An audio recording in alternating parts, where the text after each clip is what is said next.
తెలంగాణ ఛత్తీస్గఢ్ సరిహద్దు కర్రెగుట్టల్లో జవాన్లకు మావోయిస్టులకు మధ్య భారీ ఎదురుకాల్పులు జరుగుతున్నాయి.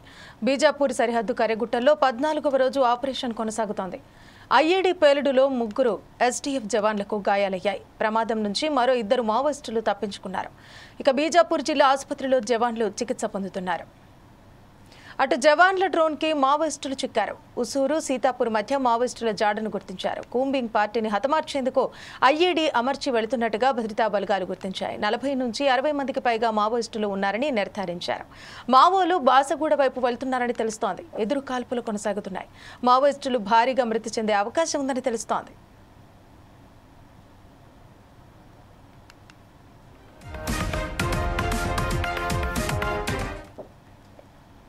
ఇక దీనికి సంబంధించి మరింత సమాచారం మా బ్యూరో ఇన్ఛార్జ్ సుధాకర్ అందిస్తారు. సుధాకర్ చెప్పండి.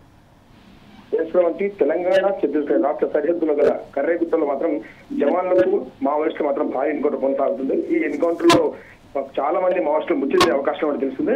ఆపరేషన్ కగార్ లో భాగంగా తెలంగాణ ఛత్తీస్గఢ్ ఈ 2 రాష్ట్రాల సరిహద్దులో గల కర్రెగుట్టల్లో మావోయిస్టులు ఉందన్న సమాచారంతో మాత్రం పోలీసు బలగాలు ఈ కర్రెగుట్టను చుట్టుముట్టాయి. నేటికి 16 రోజుల నుంచి ఈ కగార్ ఆపరేషన్ కొనసాగుతుంది అనుకోవచ్చు. అయితే మావోయిస్టులు అక్కడ పోలీసులు వస్తున్న నేపథ్యంలో మాత్రం కొన్ని బాంబులు ఏర్పాటు చేయడం జరిగింది. అయితే మావోయిస్టులకు ఉన్న సమాచారంతో పోలీసులు కర్రెగుట్ట పైకి వెళ్తున్న నేపథ్యంలో మాత్రము ఆడబెట్టిన ఈఐడీలు పేలి సుమారు 3 జవాన్లకు మాత్రం తీవ్ర గాయాలయ్యాయి. వీరిని ఛత్తీస్గఢ్ రాష్ట్రం బీజాపూర్ లో ఉన్న ప్రభుత్వ ఆసుపత్రి తరలించి చికిత్స కొనసాగుతున్న అనుకోవచ్చు.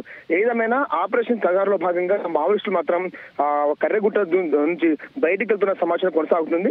అయితే అక్కడ మాత్రం హిడ్మా, దామోదర్, వాసు ఇటువంటి అగ్రనేతలు కర్రెగుట్టలో ఉన్నారని చెప్పి పోలీసులకు సమాచారంతో ఇటు తెలంగాణ ఛత్తీస్గఢ్ రాష్ట్రానికి సంబంధించిన పోలీసులు కర్రెగుట్టను మొత్తం వాళ్ళ స్వాధీనం చేసుకోవడం. ఈ నేపథ్యంలో పోలీసుల రాకను గమనించిన మావోయిస్టులు అక్కడి నుంచి వేరే ప్రాంతానికి తరలించే నేపథ్యంలో పోలీసులు మాత్రం అటు వస్తున్న రావడం గమనించిన మావోయిస్టులు మాత్రం కొన్ని బాంబులను ఏర్పాటు జరిగింది. ఈ బాంబుల దాడిలో ఇప్పటికే 3 పోలీసులకు జవాన్లకు గాయాలయ్యాయి అనుకోవచ్చు. ఏదేమైనా పోలీసులలో మావోయిస్టుల టార్గెట్ గా కొనసాగుతున్న ఈ ఆపరేషన్ కగార్ ఇప్పటికీ మాత్రం గత 12 రోజుల క్రితము 3 మహిళా మావోయిస్టులతో మృతి చెందడం జరిగింది. మరికొంత మందిరం మరణించాలని చెప్పి వార్తలు వచ్చాయి కానీ ఇప్పటికి మాత్రం పోలీసు యంత్రాంగం ధృవీకరించలేదు. ఏదేమైనా ఆపరేషన్ కగార్ మాత్రం నేటి 16 కొనసాగుతుంది. ఈ ఆపరేషన్ కగార్ ఇలాగే సజావుగా కొనసాగుతా మాత్రం రానున్న రోజుల్లో మాత్రం చాలా మంది మావోయిస్టులు మరించే అవకాశాలు అనుకోవచ్చు. ఏదేమైనా ఇప్పటికే మాత్రం ఛత్తీస్గఢ్ తెలంగాణ రాష్ట్ర సరిహద్దులో ఉన్న కర్రెగుట్టలో మాత్రం ఫైరింగ్ అనేది కొనసాగుతుంది. ఎన్కౌంటర్ కొనసాగుతుంది. ఈ ఎన్కౌంటర్ లో చాలా మంది మావోయిస్టులు మరణించే అవకాశం ఉన్నట్టు సమాచారం. ఎందుకంటే ఈ దండకారంలో మావోయిస్టులు ఉన్న సమాచారాన్ని పోలీసులు డ్రోన్ల ద్వారా వాళ్ళున్న చూసుకుంటూ ఫైరింగ్ అనేది కొనసాగిస్తున్నారు.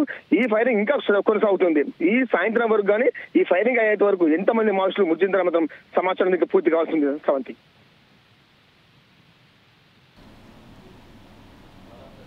Thank you Sudhakar.